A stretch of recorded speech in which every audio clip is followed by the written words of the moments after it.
When the sun is low, there's just so many places where you can find those slivers of light.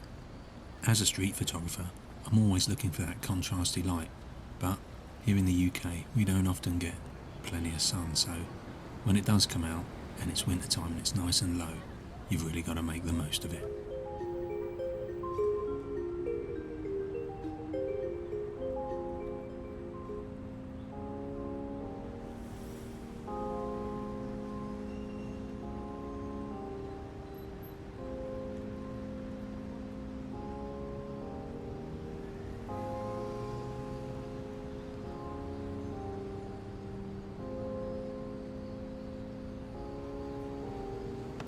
Hey, come on. The sun's out. There's some lovely contrast. Let's go shoot some pictures.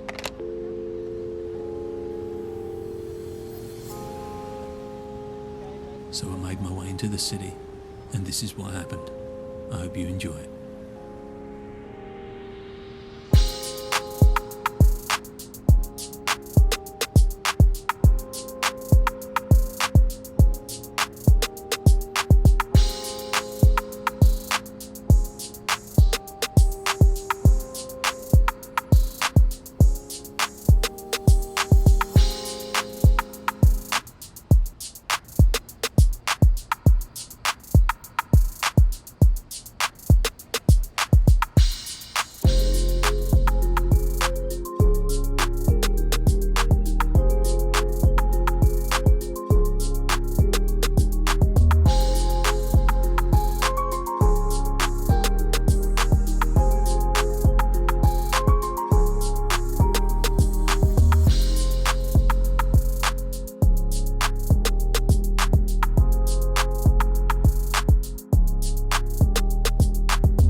Thanks for watching, guys, and don't forget to subscribe by clicking on my face here and check out some of my other videos.